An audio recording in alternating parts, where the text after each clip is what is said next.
नमस्कार दोस्तों, आपका फिर से स्वागत है आपके अपने channel quick study with SK में।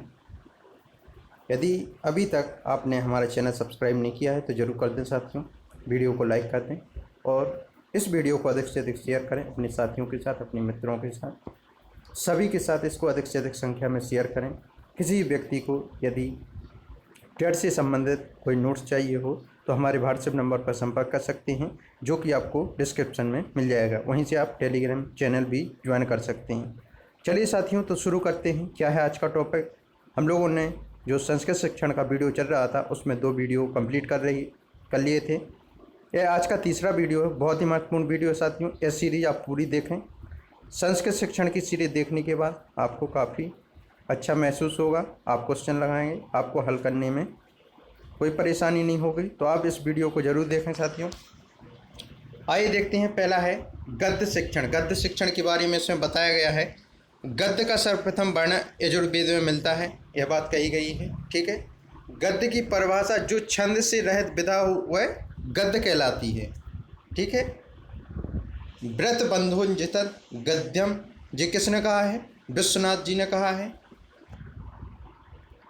अपाद बंध रचना गद्यम, जी किसने कहा है? दंडी जी ने कहा है। ठीक है। गद्य कविताम निष्कम बदती, गद्य को कवियों की कसौटी कहा जाता है, यह बात कही गई है। अगला पॉइंट देखिए। गद्य शिक्षण का मुख्य उद्देश्य शब्द भंडार में वृद्धि या शब्दोच्चारण है। अगला पॉइंट है गद्य शिक्षण में प्रश्नों का सर्वश्रेष्ठ प्रकार विचार विश्लेषणात्मक प्रश्न है। साथियों, अधिक से अधिक शेयर करें इस वीडियो को।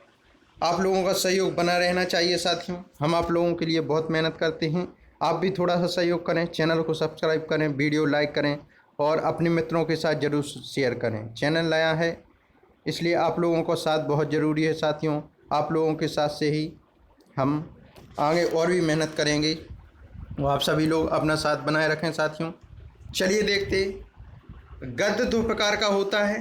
कथा, अवंती सुंदरी कथा, आख्यायिका, हर्षचरित। अगला पॉइंट देखिए।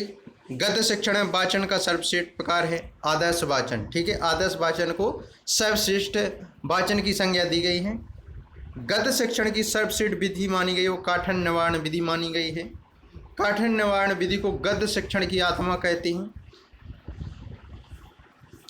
गद्य शिक्षण की विधियां देखिए आप। गद्य शिक्षण की जो विधियां हैं 3 प्रकार की इसमें दी गई। उद्बोधन विधि, टीका विधि, स्पष्टीकरण।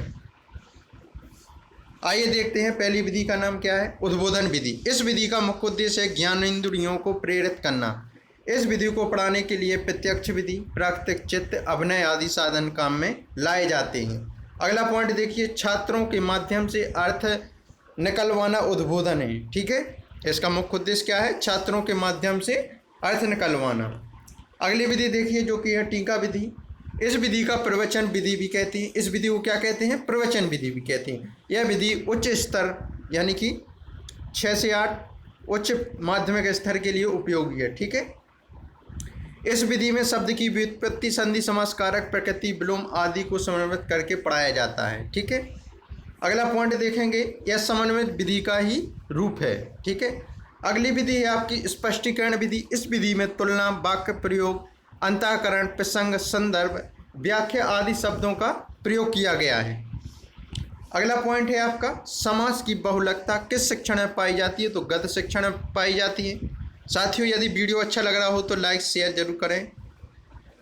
यदि अभी तक चैनल सब्सक्राइब नहीं किया है तो जरूर करें। घंटी वाला बटन दबाएं जिससे कि आपको सारे नोटिफिकेशन प्राप्त हों और आप समय से वीडियो देख पाएँ। नियमितता बनाए रखें, डेली वीडियो देखें, हमारे नोट्स पढ़ें, सफलता आपकी निश्चित है। ठीक है। आइए देखते हैं। गद्य के 4 भेद हैं समास के आधार पर। समास के आधार पर गद्य के कितने भेद हैं? 4 भेद हैं। पहला है उत्कालक गद्य, सर्वाधिक समास पाए जाते हैं इस गद्य में। दूसरा है चूणक गद्य, अल्प समास युक्त गद्य।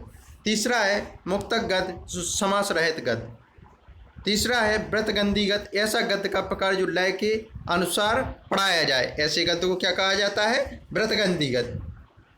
अगला देखिए पद्य शिक्षण या क्या काव्य शिक्षण क्या है? पद्य शिक्षण का सर्वश्रेष्ठ दर्शन ऋग्वेद में मिलता है। ठीक है। अगला है पद्य की परिभाषा, जो छंद से युक्त विधा हो क्या कहलाती है? पद्य कहलाती है। आइए समझते हैं आगे। वाक्य रसात्मकम काव्यम किसने कहा है? यह विश्वनाथ आनंद जी ने कहा है। सर्वप्रथम संपूर्ण पद से युक्त वेद कौन सा है? आपका सामवेद है। मंत्रों का वेद किसे कहते हैं? ऋग्वेद को कहते हैं। संगीत का वेद सामवेद को कहते हैं। जादू टोने का वेद अथर्ववेद को कहते हैं। गद्य व पद से मिश्रित वेद यजुर्वेद कहलाता है। अगला पॉइंट देखिए, काव्य में शिक्षण का मुख्य उद्देश्य है रसानुभूति, काव्य का रसास्वादन, सौंदर्यानुभूति, भावानुभूति, चतुर्वर्ग फल प्राप्ति का उद्देश्य, ठीक है, ये सभी शामिल होते हैं। काव्य दो प्रकार का होता है, आइए जानते हैं। काव्य दो प्रकार का होता है, पहला है दृश्य काव्य, दूसरा है श्रव्य काव्य। यह चार्ट के माध्यम से बताया गया है, आप लोग देखेंगे। काव्य को दो भागों में बांटा गया है, दृश्य और श्रव्य। दृश्य काव्य के दो भाग हैं, रूपक और उपरूपक। श्रव्य काव्य के तीन भाग हैं, गद्य, पद्य एवं चंपू काव्य, ठीक है। अब गद्य को दो भागों में बांटा गया है, कथा एवं आख्यायिका। पद्य को तीन में बांटा गया है, महाकाव्य, खंड काव्य, मुक्तक काव्य। चंपू को चंपू एवं नल चंपू, ठीक है। इस तरह से इसका विभाजन था। आगे का पार्ट, आगे का देखते हैं पॉइंट क्या है।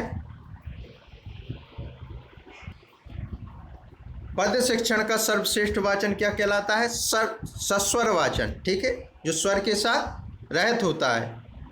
पद्य शिक्षण में सर्वश्रेष्ठ प्रश्नों का प्रकार भाव बोध या भाव विश्लेषण। अगला पॉइंट देखिए, पद्य शिक्षण की सर्वश्रेष्ठ विधि दंडान्वय, खंडान्वय विधि, काठिन्य निवारण विधि, ठीक है। पद्य शिक्षण की विधियाँ, पद्य शिक्षण की विधियाँ निम्न प्रकार हैं। पहली है गीत विधि, दूसरी है भाषानुवाद विधि, तीसरी है व्याख्या विधि, चौथी है भाष्य विधि, पांचवी है तुलना विधि, छठवीं है समीक्षा विधि, सातवीं है दंडान्वय विधि, आठवीं है खंडान्वय विधि। पहली विधि देखेंगे, पहली विधि है गीत विधि। प्राथमिक स्तर के लिए सर्वश्रेष्ठ मानी गई है। हम लोग गीत के माध्यम से पढ़ाएं, कहानी के माध्यम से, जो प्राथमिक स्तर पर बहुत उपयोगी मानी जाती है 1 to 5 के लिए। इसमें क्या होता है, इसमें पद्यांश को लयबद्ध या संगीत के माध्यम से पढ़ाया जाता है। दूसरा है भाषा अनुवाद विधि, जिसको कहते हैं अर्थबोधन विधि। इस विधि में क्या होता है, इस विधि के द्वारा पद्यांश के शब्दों का अर्थ किया जाता है, अर्थ निकाला जाता है, उसे समझा जाता है, ठीक है। व्याख्या विधि शंका समाधान के लिए काम में आती है इस विधि, ठीक है। इस विधि में एक एक शब्द की व्याख्या की जाती है, बाद में श्लोक का अर्थ करवाया जाता है। इस विधि में व्यंग्यार्थ, लक्ष्यार्थ, दार्शनिक पक्ष पर बल दिया जाता है। अगली विधि देखिए, भाष्य विधि उच्च स्तर के लिए श्रेष्ठ मानी गई है, ठीक है। इस विधि में कथा के समान दृष्टांतों का स्पष्ट अध्यापन कराया जाता है, ऐतिहासिक उदाहरणों की प्रधानता होती है। अगली विधि है तुलना विधि। प्रस्तुत श्लोक के भाव वाले समान श्लोक को बताया जाता है। इस विधि में काव्य सौंदर्य की अनुभूति प्राप्त होती है। छठवीं विधि है आपकी समीक्षा विधि। काव्य की भाषा के साथ साथ भाषा शैली, छंद, अलंकार तथा आदि को दूसरे कवियों की भाषागत विशेषता से तुलना की जाती है। इस विधि में गुण दोषों का विवेचन किया जाता है। अगली विधि है आपकी दंडान्वय विधि। दंड का अर्थ होता है वाक्य, वाक्य का अर्थ है वाक्य का अन्वय करना। काव्य शिक्षण में अन्वय का विशेष महत्व है। संपूर्ण श्लोक का पूर्ण वाक्य में परिवर्तन करना दंडान्वय विधि कहलाता है। अगला पॉइंट देखिए, इस विधि में छात्र स्वयं ही शिक्षक की सहायता से श्लोक के प्रधान अंशों को खोजता है तथा बाद में कर्ता, कर्म, क्रिया आदि व्याकरण संबंधित प्रश्नों की खोज करता है, ठीक है। अगला पॉइंट देखिए, इसमें छात्र निष्क्रिय तथा कक्षा अनुशासनहीन रहेगी। यह विधि अमनोवैज्ञानिक विधि है, ठीक है। लास्ट विधि है आपकी खंडान्वय विधि। इसमें सर्वप्रथम प्रधान वाक्य ढूंढा जाता है। इसमें व्याकरण संबंधी प्रश्नों के स्थान पर पाठ विषय संबंधी प्रश्न पूछे जाते हैं। इसमें छात्र सक्रिय तथा कक्षा अनुशासित रहेगी। यह विधि मनोवैज्ञानिक विधि है। तो यह था आज का वीडियो साथियों, कैसा लगा आप लोग जरूर बताएं कमेंट बॉक्स में। और यदि अभी तक सब्सक्राइब नहीं किया है चैनल तो ज़रूर कर दें मित्रों। आप लोग सहयोग करेंगे तो हमें मोटिवेशन मिलेगा और हम आपके लिए और भी बेहतर कर पाएंगे। तो इस वीडियो को लाइक शेयर ज़रूर करें अपने साथियों के साथ। ठीक है साथियों, किसी प्रकार की कोई समस्या के लिए आप हमारे व्हाट्सएप नंबर पर संपर्क कर सकते हैं, जो कि आपको डिस्क्रिप्शन में प्राप्त हो जाएगा। चलिए फिर मिलेंगे एक नए वीडियो के साथ, तब तक के लिए नमस्कार साथियों।